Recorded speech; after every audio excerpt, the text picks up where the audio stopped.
तक, हर चीज तक जो कहते हैं सलाउद्दीन जी, लेकिन इस तरीके का धोखा देना, और आपने साफ तौर पर सही बात कही कि पाकिस्तान के इशारों पर ये सब कुछ हो रहा है, लेकिन ये वही तो पाकिस्तान है 71-72 की अगर बात आपको याद हो, बर्बाद करना चाहता था बांग्लादेश को वो। देखिए सिन्हा जी, ये आपको हमने तो हमारे 1971 का वार भी देखा है। उस वक्त दो मुल्क बांग्लादेश के खिलाफ थे, एक है अमेरिका, दूसरा है चाइना, और हमारे साथ सिर्फ भारत थे बिल्कुल, जब हम जंग लड़ रहे थे पाकिस्तान के खिलाफ। और हमारे को लगता है कि अभी अमेरिका, चाइना और पाकिस्तान मिलके बांग्लादेश को, जिस मुल्क के पैदाशी उन्होंने मांगा नहीं, सो बांग्लादेश को कंप्लीटली फुली बर्बाद करने की एक खेल में है। और उस खेल में इसके कठपुतली है यूनुस। और यूनुस को क्या क्या कहेगा, जो कुछ कहेगा, जहां जहां बांग्लादेश का नुकसान पहुंचे, ठीक है, बांग्लादेश की बर्बादी ही यूनुस की एकमात्र एजेंडा है। ठीक है, आप कह रहे हैं कि बर्बाद करने के लिए ही यूनुस आया है वहां पर, और अगर ये बर्बाद कर रहा है तो लोगों को वहां पर जब पता है तो उनको कुछ करना भी चाहिए। संजीव श्रीवास्तव भी हमारे साथ हैं। संजीव जी, इस पूरे मुद्दे पर भारत का जो रुख है उसमें एक बात तो साफ है कि भाई रोक तो लगा दी गई है, वहां से आप एक्सपोर्ट अपना सामान जो है, बड़े कोई चार्ज नहीं लेते थे, उनको वो एक सुविधा देते थे एक अच्छे रिश्ते के चक्कर में, और उनके चलते हमारा जो ट्रैफिक था वो ज़्यादा होता था, हमारे जो डिले होता था चाहे पोर्ट्स में हो चाहे एयरपोर्ट में हो, और हमें जो खर्चा करना पड़ता था वो अलग। लेकिन उसके बाद भी बांग्लादेश जब अगर आंख दिखाता है तो उसके बाद आपको लगता है ये काफ़ी डिले हुआ या फिर सही वक्त पे हुआ? बिम्स्टेक में मुलाकात होती है और मुलाकात के कुछ समय बाद इस तरीके का बड़ा फैसला, एक तरफ से ट्रंप एक तरफ झटका वहां से दे रहे हैं तो यहाँ पर मोदी भी झटका दे रहे हैं कि भाई ट्रंप से बड़ा झटका हम आपको देंगे, तैयार हो जाओ, ये इशारा कर दिया है। देखिए शिवम जी, भारत की सरकार के द्वारा ये जो ट्रांसशिपमेंट फैसिलिटी को बांग्लादेश को जो दिया गया था उसको विड्रॉ करने का जो फैसला है, वो मेरे असेसमेंट के मुताबिक बांग्लादेश को एक चेतावनी है और एक स्पष्ट संकेत है कि यदि बांग्लादेश भारत विरोधी जो गतिविधियों में लिप्त होगा, यदि वो भारत के विरुद्ध जाकर के कोई स्टैंड लेगा, जैसा कि उन्होंने 7 स्टेट्स के बारे में कहा था और अपने आप को एक गार्जियन ऑफ सी बताया था, जाहिर है कि भारत ने ये जो कदम लिया है वो बांग्लादेश के द्वारा, उनके अंतरिम सरकार के मुखिया के द्वारा जो हाल में जो बयान दिया गया था उसके संदर्भ में लिया है। हालांकि भारत के विदेश मंत्रालय के द्वारा ये स्पष्ट किया गया है कि भारत ने ये जो निर्णय लिया है वो जो पोर्ट पे जो कंजेशन हो जा रहा था, हमारे जो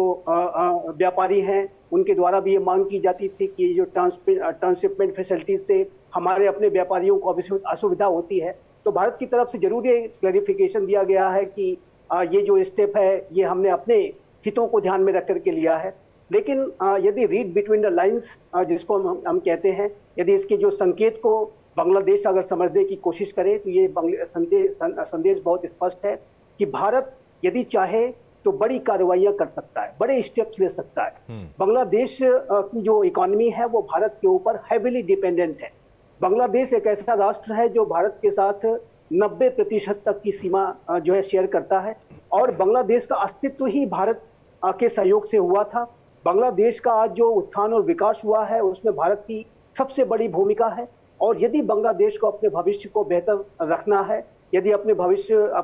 लोकतंत्र के भविष्य को बचा के रखना है, अपने उत्थान और विकास को आगे बढ़ाना है, तो भारत विरोधी रवैया अगर वो अख्तियार करेगा तो उसमें वो सफलता उसे नहीं मिलेगी। शेख हसीना के कार्यकाल के दौरान बांग्लादेश जिस तरीके से उत्थान और विकास कर रहा था उसका एक बड़ा कारण ये भी था कि शेख हसीना के कार्यकाल के दौरान भारत और बांग्लादेश के संबंध बहुत ही प्रगाढ़ और मजबूत थे, और भारत जैसा जो साउथ एशिया ही नहीं बल्कि विश्व का जो एक महाशक्ति के तौर पर भारत एक सबसे बड़ा लोकतांत्रिक राष्ट्र तो है ही, और साउथ एशिया में तो सबसे बड़ी और प्रभावी भूमिका भारत की है। तो ऐसे राष्ट्र के साथ शेख हसीना ने बहुत अच्छा संबंध रखा। स्वर्णिम युग में भारत और बांग्लादेश के संबंध दिखे, उसका बहुत अच्छा परिणाम ये मिला कि बांग्लादेश की जो इकोनॉमी है, बांग्लादेश का जो पूरा ओवरऑल डेवलपमेंट है तेज गति से आगे बढ़ रहा था। लेकिन जो कट्टरपंथियों ने, रेडिकल इस्लामिस्ट अतिवादी आतंकवादी ताकतों ने जो वहां साजिशें रची, पाकिस्तान के डीप स्टेट ने, बाइडेन एडमिनिस्ट्रेशन के दौरान जो यूनाइटेड स्टेट्स ऑफ अमेरिका के डीप स्टेट ने जिस तरीके से बांग्लादेश में शेख हसीना की सरकार को अपदस्थ करने की साजिश रची, उससे जाहिर है कि वहां पर एक लोकतंत्र को खतरा पैदा हो गया है। और ये जो मोहम्मद यूनुस की सरकार है, इससे अपेक्षा ये थी, ये जो सरकार वहां पर कानून और व्यवस्था को बेहतर करेगी, वहां पर कट्टरपंथियों के खिलाफ कार्रवाई करेगी और वहां पर वो ऐसे वातावरण का निर्माण करेगी जो कि वहां पर फ्री एंड फेयर जल्द से जल्द इलेक्शंस को कराने के रास्ते को प्रशस्त करेगा। वो कार्य वो नहीं कर रहे हैं, जबकि वो भारत के विरोध में जाकर के अनेक ऐसे जो कदम उन्होंने उठाए हैं, जैसे पाकिस्तान के साथ संबंधों को गहरा करना, चाइना की यात्रा करना और वहां पर इस तरीके के बयान देना, जाहिर है कि ये भारत के हितों के अनुकूल नहीं है। और इस भारत ने इस बार ये कदम उठा करके मैं ये कहूंगा कि एक संकेत दिया है और इस तरीके के और भी बड़े और कठोर कदम भारत उठा सकता है।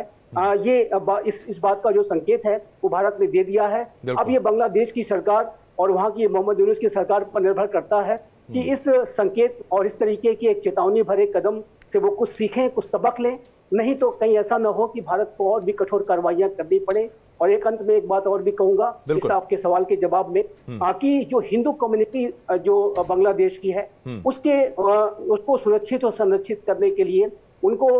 सिक्योरिटी एश्योरेंसेस देने के लिए भी इस सरकार को कार्रवाई करनी होगी। उस संदर्भ में भी भारत अनेक सलाहें दे चुका है, लेकिन भारत उस संदर्भ में भी सुरक्षा संबंधी स्थितियों को ध्यान में रखते हुए भी आने वाले समय में कदम उठा सकता है, कठोर कार्रवाइयां कर सकता है। इस ट्रांसशिपमेंट फैसिलिटी के विड्रॉ से और बिल्कुल आपने जो हिंदुओं का मुद्दा उठाया, श्री श्रीवास्तव जी, हिंदुओं का मुद्दा उठाया, वो बिल्कुल डिनायल मोड पर वहां पर आ जाते हैं। सड़कों पर वहां पर कट्टरपंथी चरमपंथी घूमते हुए नजर आते हैं, मंदिर तोड़ते हुए, वो तमाम चीजें, सारी तस्वीरें पूरी दुनिया ने देखी, फिर भी ये डिनायल मोड पर आ जाते हैं। अब क्या कहा जाए कि भाई जो बट गए तो कट गए, वही वाला सीन है कि भाई अब बचाना उनको बेहद मुश्किल है। हालांकि भारत सरकार ने बहुत प्रयास किए। चलिए, हम यहाँ पर एक दृष्टिकोण ये भी है कि भाई वो बॉर्डर के बेहद करीब, जिसको ये चिकन नेक बोलते हैं, मैं तो कहूंगा चिकन नेक नहीं, टाइगर्स नेक है, इस पर ये हमला करने का प्रयास करेंगे। चीन को बेहद करीब लाने का प्रयास, वापस स्ट्रेटेजिक एयरबेस बनाने का प्लान किया जा रहा था। तो एक तमाचा भारत की तरफ से बांग्लादेश की मौजूदा सरकार को लगा है, ये तो मैं कहूंगा ये बहुत जरूरी था।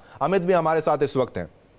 अमित, जो स्टेटमेंट आ रहा है कि भाई इससे बहुत कंजेशन होती थी हमारे एयरपोर्ट्स पर, पोर्ट्स पर, लॉजिस्टिकल डिले का सामना हमें करना पड़ता था, साथ ही साथ उसके हायर कॉस्ट जो है, उसकी कीमत जो थी, काफ़ी महंगा खर्चा होता था, हमारा अपना एक्सपोर्ट रुक जाता था, बैकलॉग हो जाता था, तो 8 अप्रैल से इसको बंद कर दिया गया है। मतलब इतना दिल पे पत्थर रखकर हम उनकी मदद कर रहे थे। हमने इसको इकोनॉमिक पॉइंट ऑफ व्यू से तो सोचा नहीं, profit making point of view से तो सोचा नहीं। हमने सोचा हमारा पड़ोसी है, उसको हमारी मदद चाहिए, पड़ोसी से हम रिश्ते अच्छे रखेंगे। लेकिन पड़ोसी कैसा? वो चीन की गोद में जाकर बैठ जाए और उनको बोले कि भाई ये देखिए, ये है उत्तर पूर्वी राज्य, ये है लैंड लॉक्ड और हम यहाँ पर गार्डियन है सी के, हम बहुत कुछ कर